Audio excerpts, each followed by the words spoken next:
All right, and so that moves us on to the main card, and what a main card it's going to be. Kicking us off, we have a nice lightweight bout. We got Beneil Dariush on one side and Diego Ferreira on the other. He got it, yo. Ferreira, he got it. He was there. That's my guy.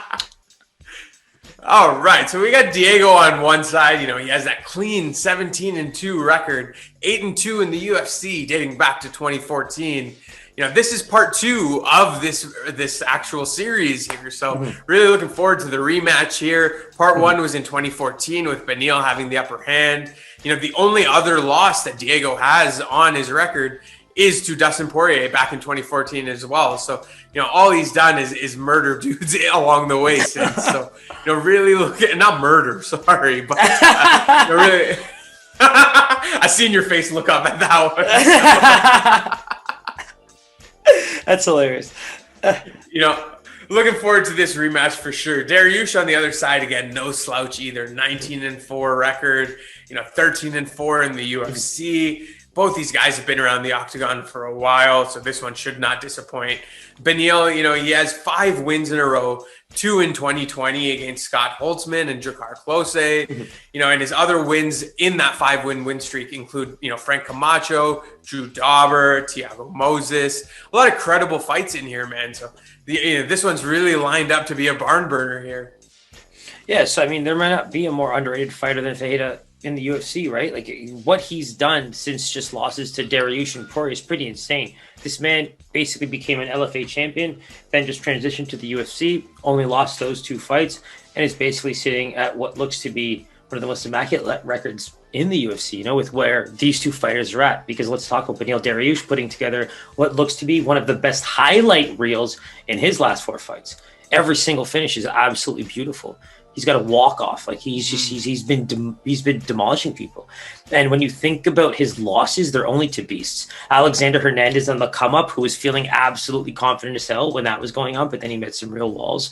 Then you got Barbosa, you got Chiesa, and Ramsey Nijem. And I know you might not remember that name, but Ramsey Nijem was a big prospect back in the day. And when you look at some of these lightweights, they've all kind of touched that type of sauce when you know that they're in their mid-30s or anything like that. But I feel like all of the fighters he fought at that point in time were all very, very credible UFC fighters. And so, you're looking at what seems to be one of the closest fights on the card. And frankly, with how good Ferreira's striking is getting to complement that jiu-jitsu, even in the first fight, I remember towards the end of the first, it was very late, but he started trying to lock up a leg and, didn't really look too deep. And then, end of the round, so who knows what was going to happen. You can't really predict much like that. But little things like that, right? If the fight does go, 3 rounds and all those kinds of things, it's going to be fun to watch. I think this fight, it definitely has the most riding on it. Both guys are just ready for that next level, right? Like if there's anyone knocking on the door, dark horses, if you will, when it comes to this division,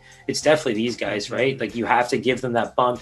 And I think with a win, they're knocking on the door of some very big names.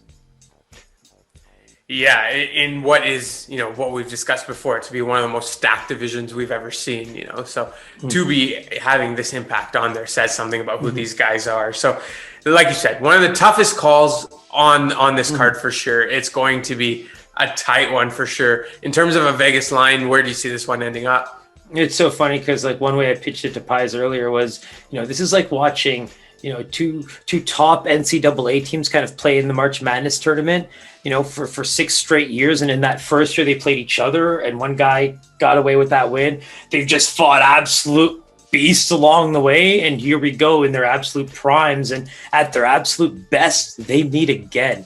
Like, so you think about it, like in that context, it's just like an absolute phenomenal fight because, if the last one was the Sweet 16, this is probably the Elite 8, like this is the big, I was going to say, this is like some Gonzaga, Wisconsin Elite 8 shit right here.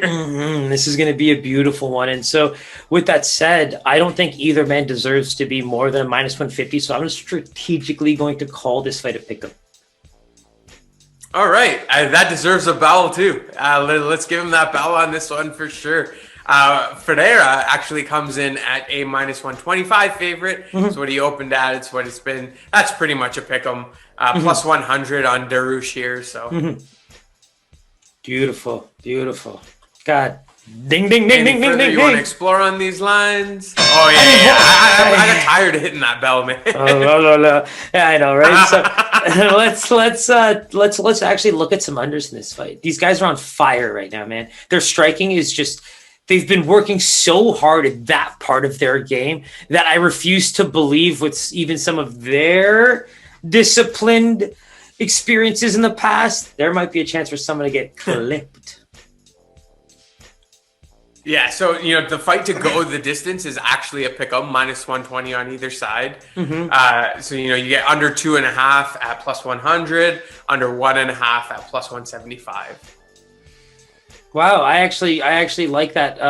I like the 2.5 at plus money. I think that's actually an interesting bet, just for whether even if it's a half unit. Like, I'm actually not even thinking sprinkle. Like, I think that's an interesting. Like, that's how much I think their striking has improved. We're not seeing maybe Fajitas as much on display as Dariush's, but trust me when I tell you that Fajita is an absolute workhorse, and he's confident enough in his ground game that is primarily what he's working on. His Muay Thai, his boxing, like power shots, putting combos together, footwork, things that might even set up takedowns, changing levels. I think these are the things he wants to get better at, and it's what's making him a better fighter. And so right now, with both of these guys lining up where they're becoming elite mixed martial artists with ridiculous striking, Mr. Dustin Poirier, that's kind of what we're seeing right now.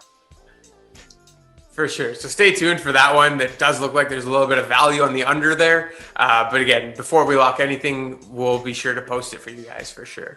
That wraps up UFC Vegas 18. If you haven't already done so, hit that subscribe button, hit that bell button underneath. We have all of our information, Instagram, Twitter. Give us a follow. That's where all our picks are going to go up. Closer to Saturday, we'll have a bunch of content going up. So make sure you give us that subscribe, lock that in. Anything else, Siraj? That is all, my friend. Always a pleasure. Glad to get it rolling again. Let's get it. With these lines, we better Always get a pleasure, going. dude. Take care. You got it. Peace out.